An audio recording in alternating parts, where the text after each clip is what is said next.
하루하루 열심히 살아가는데 어느 순간부터 반복되는 삶에 지치고 내 삶이 내 것이 아닌 느낌을 받으신 적이 있으신가요? 실제로 10명 중 9명은 이런 흐름 속에서 결국 포기하게 된다고 합니다. 지쳐가는 일상, 하루를 살아가며 마음 한편에 포기라는 단어가 스며들 때가 많습니다. 하지만 그 포기의 순간이 어떻게 오는지 살펴보면 의외로 비슷한 패턴이 보입니다. 많은 사람이 매일 24시간 일하는 같은 시간을 쓰는데도 누군가는 매 순간이 피곤하고 무겁게 느껴집니다. 또 누군가는 같은 하루를 훨씬 가볍고 즐겁게 보냅니다. 그 차이는 어디에서 오는 걸까 궁금해집니다. 우리는 보통 하루를 세 부분으로 나눕니다. 8시간은 잠을 자야 하니까 피할 수 없는 시간입니다. 또 다른 8시간은 회사나 학교처럼 책임져야 하는 공식적인 시간입니다. 마지막 8시간은 대부분 자유로운 사생활을 즐길 수 있는 시간입니다. 이렇게 딱 구분해 놓고 보면 쉽지만 실제 삶은 그렇지 않습니다. 삶에 지치는 사람들의 특징을 얘기해 보겠습니다. 회사에 있을 때도 머릿속은 퇴근 후 계획을 떠올립니다. 막상 퇴근해도 내일 할 일을 걱정합니다. 심지어 잠자리에 누워서도 다음날 아침이 두려워 눈을 제대로 붙이지 못합니다. 이런 식으로 세 영역이 모두 뒤섞이면 어느 한 곳에서도 완전한 즐거움을 누리기 어렵습니다. 회사에서 일하는 동안 몰입을 못하면 업무 성과가 떨어집니다. 낮은 평가를 받으면 마음은 더욱 지칩니다. 그러다 퇴근 후에도 회사 얘기가 끊임없이 떠오릅니다. 가족과 대화하는데도 업무 스트레스가 따라다닙니다. 오히려 가족에게 짜증을 내고 후회합니다. 그러면 잠들기 직전까지 그 후회를 곱씹으니 또다시 마음이 불편합니다. 이렇게 매 시간을 두려움과 고민으로 보내면 결국 어느 시점에서 포기의 문턱에 섭니다. 일이 힘드니 관두고 싶다는 생각 혹은 그냥 아무것도 하지 않고 푹 쉬고 싶다는 마음. 이런 식으로 누적된 고민이 폭발합니다. 이런 상태가 오래가면 삶의 곳곳에서 의욕을 잃습니다. 쉽게 말해 회사도 포기하고 싶고 가정도 포기하고 싶고 나 자신에게도 실망하게 된다는 뜻입니다. 이를 가리켜 90%는 이런 방식으로 포기에 다다른다고 말하기도 합니다. 그렇다면 이런 상황에서 벗어나는 길은 어디에 있을까 궁금해집니다. 여기서 중요한 열쇠는 내가 하루의 시간을 어떻게 정리하고 쓰느냐입니다. 회사에서 일하는 8시간을 내 개인적 목표와 어떻게 맞출지 고민해보면 변화가 생깁니다. 회사가 추구하는 가치와 내가 이루고 싶은 목표를 연결짓는 것입니다. 예를 들어 자동차에 열정을 가진 사람이 세계적인 자동차 회사에 다닌다면 그는 출근길부터 설레는 마음이 듭니다. 바로 이 부분이 회사 시간과 개인 목표가 일치되는 사례에 해당합니다. 그럼 반대로 전혀 관심 없는 일을 억지로 한다면 어떨까 상상해 봅시다. 매분 매초 시계만 쳐다보며 빨리 집에 가고 싶어 합니다. 막상 집에 와도 회사 일 생각이 떠나지 않아 스트레스가 이어집니다. 잠을 줄여 프로젝트를 하려 해도 이미 몸과 마음이 지쳐 있어서 효율이 낮습니다. 무엇을 만들어내고 싶은지, 어디에서 발전을 느끼는지, 혹은 어떤 일을 할 때 시간이 빨리 흐르는지 이런 질문에 답을 찾아가다 보면 조금씩 방향이 보입니다. 누군가는 경제 콘텐츠를 만들고 싶어 합니다. 그렇다면 경제 분야 회사에서 업무를 배우면 내 역량을 키워가는 게 이롭습니다. 그 속에서 매일매일이 성장의 발판이 됩니다. 또 누군가는 돈 잘 버는 유튜버를 꿈꿉니다. 그렇다면 그와 비슷한 분야에서 일하며 실력을 다져가는 것도 좋은 전략입니다. 그렇게 현실과 꿈이 맞닿는 지점에서 팀과 개인의 목표가 자연스럽게 어우러지고 긴장감과 설렘이 함께 찾아옵니다. 이처럼 회사와 개인 목표가 잘 맞으면 매 순간이 한결 흥미롭게 다가옵니다. 이런 사람들은 회사가 퇴근을 빨리 시켜도 스스로 일을 멈추지 않습니다. 자기 목표를 실현하기 위해 더 찾아보고, 더 배우고, 더 실험합니다. 밖에서 시간을 따로 만들지 않아도 이미 회사에서 배우고 시도하는 과정이 곧 내 삶의 재미가 됩니다. 경쟁자보다 훨씬 빠른 속도로 능력이 자랍니다. 이것이 곧 회사의 발전이기도 하니 조직과 개인 모두에게 이득입니다. 반면 목표가 불명확하면 그저 매일의 반복이 버거울 뿐입니다. 오늘 하루가 막연히 지루하고 내일도 달라질 게 없다고 느낍니다. 그러다 나도 모르게 회사에 출근하기 싫어지는데 이게 반복되면 삶이 전반적으로 무너집니다. 지도 때도 없이 불안감이 밀려오고 다른 사람과의 대화조차 거추장스럽게 느껴집니다. 결국 회사뿐만 아니라 가족과의 관계도 삐걱거리기 시작합니다. 마지막에는 교통사고가 나서 출근하지 않아도 되면 좋겠다는 생각. 어쩌면 이런 상상을 해본 적도 있을지 모릅니다. 이것은 내 마음이 이미 한계점을 향해 가고 있다는 신호에 가깝습니다. 이런 순간 다시 거절의 힘, 마음을 다잡는 데 도움이 되는 한 가지가 있습니다. 바로 거절하는 힘입니다. 우리는 하루를 살아가며 온갖 요청과 부탁에 시달립니다. 어떤 일은 진짜로 해야 하지만 어떤 일은 내 삶을 힘들게 만들 뿐입니다. 그럼에도 대개는 거절하지 못해서 감당 이상으로 일을 떠맡습니다. 결국 자기 행복을 스스로 갉아먹는 결과가 생깁니다. 사람마다 타고난 행복의 그릇이 있다고 말합니다. 실제로 행복 지수를 수치화할 수 없지만 수치화할 수 있다고 가정해 봅시다. 어떤 사람은 태생부터 100 정도의 행복 용량을 가진 것처럼 보이지만 어떤 사람은 30 정도로 보이기도 합니다. 그렇다면 내가 가진 행복 용량을 빼앗기지 않으려면 불필요한 요구나 간섭을 거절하는 연습을 해야 합니다. 누군가가 아무런 준비 없이 달려와 시간을 뺏거나 형편없는 제안을 하거나 장황한 사적인 요구를 하면 그것이 결국 내 행복 용량을 빼앗아갑니다. 거절에 대한 통찰은 여러 책에 등장합니다. 특히 어떤 책에서는 불필요한 타인의 부름에 응답하지 않는 것이 행복의 핵심이라고 강조합니다. 또 다른 책에서는 내가 원하는 바가 분명하지 않으면 결국 남이 원하는 대로 시간을 쓰게 된다고 지적합니다. 이 말은 곧 내 목표가 뚜렷하지 않다면 계속해서 주위에서 날아오는 제안에 휘둘리게 된다는 뜻입니다. 그렇다고 무작정 매몰차게 거절하면 인간관계에 소모전이 생깁니다. 그래서 거절에도 요령이 필요합니다. 일단 거절하는 이유를 상대에게 솔직히 말해주면 관계가 크게 상하지 않습니다. 예를 들어 업무가 지나치게 몰려서 체력이 부족하다고 명시적으로 말하는 방식입니다. 그러면 그 이유를 납득한 상대가 서운함을 덜 느낍니다. 또 다른 방법으로는 대안을 내놓으며 거절하는 방식이 있습니다. 상대방이 식위 요구를 하면 나는 5나 6 정도 수준의 대안을 제시하는 것입니다. 저녁 식사는 어렵지만 점심때 잠깐 만나는 건 어떠냐고 제안할 수도 있습니다. 이렇게 거절하는 동시에 협상의 여지를 주면 서로 감정 소모가 덜합니다. 세 번째 방법으로는 상대방의 제안 자체에 대한 관심과 동의를 보이면서 실행만 거절하는 방법이 있습니다. 예를 들어 해당 프로젝트가 참 매력적이긴 한데 지금은 상황이 허락하지 않는다고 말하는 것입니다. 상대의 아이디어를 존중하지만 당장 내 스케줄이 이미 꽉 차 있어서 어렵다는 식으로 말하면 됩니다. 마지막으로 감사의 표현과 함께 거절하는 방법도 권장됩니다. 상대방이 나를 위해 제안을 고민한 시간과 마음을 인정해주고 그 부분에 대해 고마움을 전합니다.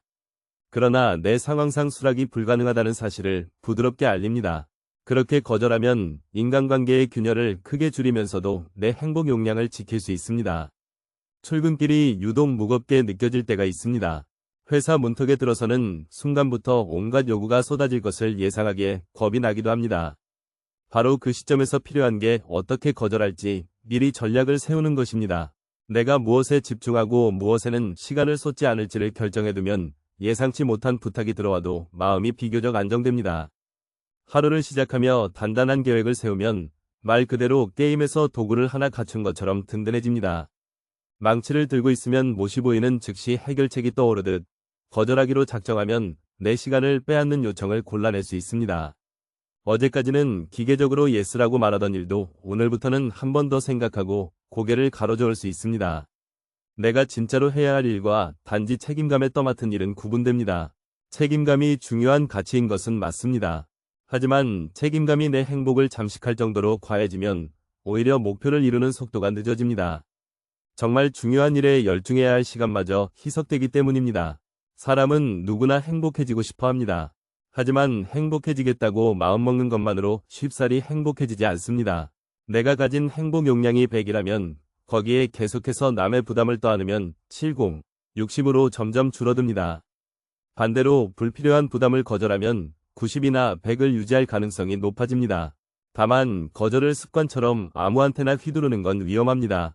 회사에서 해야 할 업무까지 외면하고 가족이 진심으로 도움을 요청하는 순간마저 지나치면 결국 나에게로 돌아올 대가가 큽니다. 그래서 스스로 우선순위를 정해두는 게 중요합니다. 이제부터는 내게 심각한 부정적 영향을 주는 부탁과 서로에게 이익이 되는 건강한 부탁을 구분해 봅시다. 어떤 사람은 거절에 실패하는 이유를 과도한 배려심이나 죄책감 때문이라고 말합니다. 다른 사람이 날 거절할 때 내가 깊은 상처를 받았던 경험이 있으면 그 반작용으로 상대방을 거절하기를 망설이게 됩니다. 하지만 성숙한 관계는 때로는 단호함도 필요합니다. 목표와 거절의 균형, 거절해야 할 때는 분명하게 거절하고 대신 내가 정말 가치 있다고 여기는 부분에 충분히 마음을 쓸 수 있어야 합니다. 이런 태도를 기를수록 회사와의 관계에서도 숨통이 트입니다.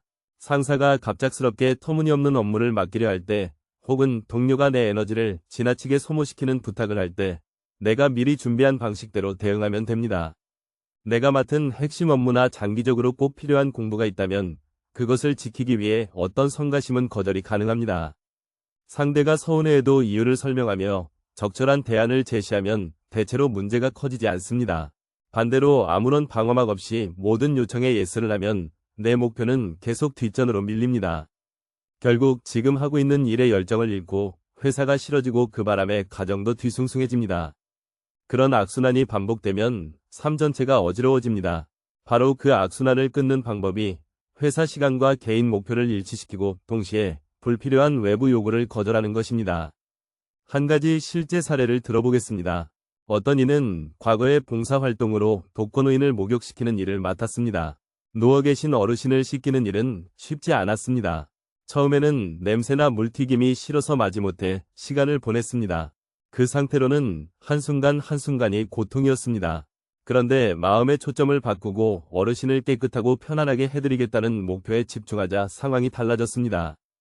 현감이나 불편함이 사라지고 오히려 깊은 보람이 생겼습니다. 이 사례에서 얻을 수 있는 깨달음은 내가 지금 하는 일을 어떤 관점으로 바라보느냐에 따라 행복감의 정도가 달라진다는 점입니다. 회사에서도 마찬가지입니다. 그저 빨리 퇴근하고 싶다고만 생각하면 8시간 내내 고통이 지속됩니다. 반면 같은 8시간 일하도 내 성장 목표와 연결해보면 회사에서 배우는 모든 순간이 소중해집니다. 그러다 보면 자연스럽게 동료와의 관계도 좋아지고 성과도 따라옵니다. 또한 사생활 8시간도 단순 휴식만 하다 보면 금방 공허함을 느낄 수 있습니다. 이 시간을 통해 개인의 목표를 구체적으로 실행해 본다면 어떨까 생각해 봅니다. 예컨대 외국어를 배우고 싶다면 퇴근 후 자기만의 학습 루틴을 확실하게 지킵니다. 영상을 만들어 보고 싶다면 직접 시나리오를 쓰고 촬영부터 편집까지 체계적으로 시도합니다. 그러면 내가 회사에서 얻은 직간접적인 지식과 기술이 사생활 속에서 더 빛을 발합니다. 여기에 잠자는 8시간도 소중합니다. 숙면은 다음날의 에너지를 보충합니다. 내가 평소에 꿈꾸는 목표를 위해 건강이 필요하다는 사실을 인지하면 잠을 제대로 자는 것도 목표 달성의 일부가 됩니다. 만약 수면을 계속 줄여가며 억지로 버틴다면 결국 신체가 무너지고 정신도 함께 지치게 됩니다.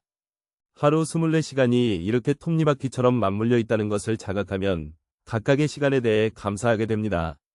물론 회사의 목표와 내 목표가 전혀 맞지 않을 때는 과감히 다른 길을 모색하는 것도 방법입니다. 회사가 즐겁지 않고 일이 고역으로만 느껴진다면 팀을 위해서나 나를 위해서나 결단이 필요합니다.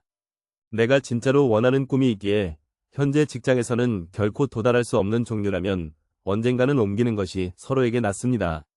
다만 명확한 계획과 준비 없이 퇴사를 감행하면 더 큰 혼란이 밀려올 수 있습니다.